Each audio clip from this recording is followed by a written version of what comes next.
सारे राज्य में जो है चर्चा हो गई। अनेक अनेक देश के राजा भगवान शिव के दिए हुए धनुष के यज्ञ में भाग लेने के लिए आए थे। बड़ी बड़ी सुंदर राजकुमारियां आई थी, ऋषि संत महात्मा आए थे। रात्रि भर कुबलिया पीड़ हाथी को मदिरा पिलाकर के मदोन्मत्त किया गया कि जब यह मल्ल युद्ध करने के लिए जाएगा तो मार्ग में कुबलिया पीड़ हाथी छोड़ देंगे, वो अपने पैरों से कुचलकर इनको मार देगा। नंद बाबा ने जैसे ही सुना कि कृष्ण और बलराम के साथ में मल्ल युद्ध होगा तो सारे भयभीत हो गए। नंद बाबा बोले कि मल्ल युद्ध तो बराबर वालों के बीच में होता है, दो बराबर के योद्धा लड़ाई करें, झगड़ा करें, उसे मल्ल युद्ध कहते हैं। कहां हमारे छोटे छोटे बालक और कहां ये बड़े बड़े हाथी।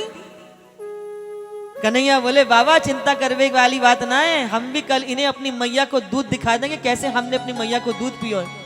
कल ना ही इनको छठी को दूध याद दिला दियो तो हम भी तेरे लाला ना है।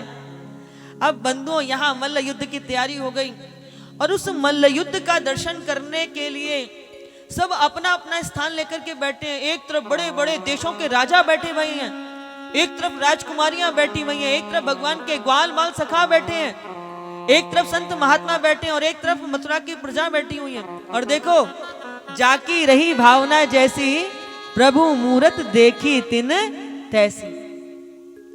आप लाल रंग का कांच लगा लो, पन्नी लगा लो, आंख पे आपको लाल ही लाल दिखाई देगा। हरे रंग का आप चश्मा लगा लो, आपको हरा दिखाई देगा, पीला लगा लो तो पीला दिखाई देगा। यानी कि जैसा आपने आंखों पे लगा लिया वैसा आपको दर्शन हो रहा है। ऐसे ही सारी राजकुमारियों को भगवान में साक्षात कामदेव का दर्शन हो रहा है। इतने रूपवान प्रभु दिखाई दे रहे हैं।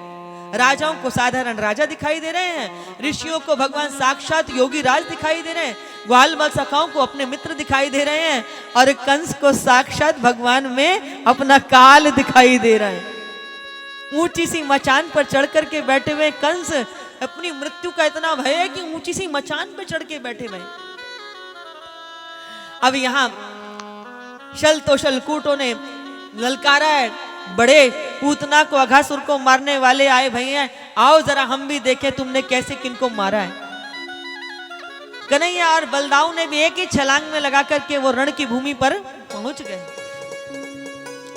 देखते ही देखते मल्ल युद्ध के लिए दुंदुभी बजने लगी है और जैसे ही वहां पर मल्ल युद्ध प्रारंभ हुआ सारे लोग एक टक उस मल्ल युद्ध की ओर देख रहे हैं।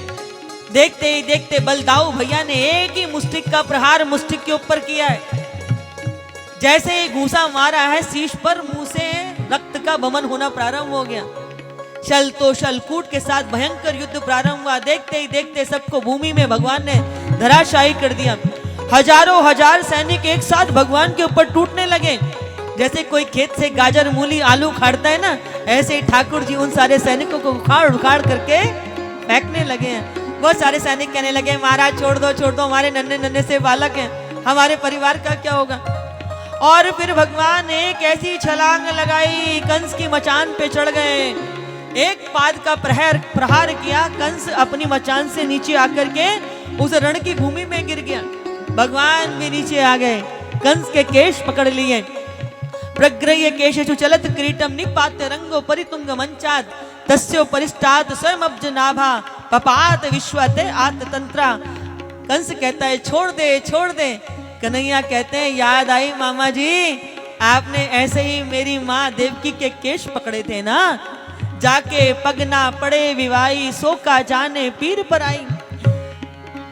जब तक आप अपमान नहीं सहते ना तब तक आपको मान की कीमत नहीं समझ में आती। जब तक बीमार ना पड़ो ना तब तक स्वास्थ्य की कीमत समझ में नहीं आती। हाँ, जब तक घर में धन का अभाव ना हो तो धन की कीमत समझ में नहीं आती। जब तक जीवन में दुख ना हो ना तब तक आपको सुख की कीमत समझ में नहीं आती। इसीलिए जाके पग ना पड़े विवाई सो का जाने पीर पड़ाई।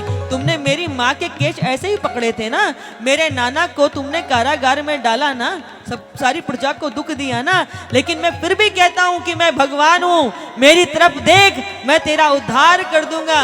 और वैसे भी माँ को तो एक बार माँ कहते हैं, माँ से अधिक प्यार करे उसी को तो माँ माँ मामा कहते हैं, और तूने मेरी माँ को कारागार में बंद किया। देखते ही देखते भगवान ने अपने पाद को उठाया, पैर को उठा करके कंस की गर्दन पे रख करके जैसे ही बल बढ़ाया, केश खींच के झटका दिया, वैसे ही कंस के प्राण ज्योति निकल करके भगवान के चरणों में समाहित हो गई है। भगवान ने कंस को सायुज्य गति दी है। जैसे ही कंस का उद्धार हुआ, तैसे ही देवता आकाश से पुष्प वृष्टि करने लगे, चारों ओर जय जयकार उठने लगी है। सारे ग्वाल बल सखाओं ने अब दौड़ करके कन्हैया को अपने कंधे पर बैठा लिया है। बोले कंस उद्धारक भगवान की, भक्त वत्सल भगवान की, आज के आनंद की। आज दुख का अंत हुआ है और चहु और आनंद ही आनंद है। आज कंस का उद्धार हो गया है। वर्षों से जहां जिनके चेहरों पर मुस्कुराहट भी नहीं थी, आज सब बड़े प्रसन्नता के साथ आनंद उत्सव मना रहे हैं। प्रजा की बात तो कहां तक कीजिए महाराज, देवता भी पुष्प वृष्टि करके आज अनंत सुख को प्राप्त कर रहे हैं। इधर कंस ने अपने सखाओं को, बाबा को, सबको बहला पुचकार करके समझा करके वापस भेजा है। अपने नाना जी उग्रसेन को कारागार से मुक्त करके मथुरा के राज सिंहासन पर बैठाया है।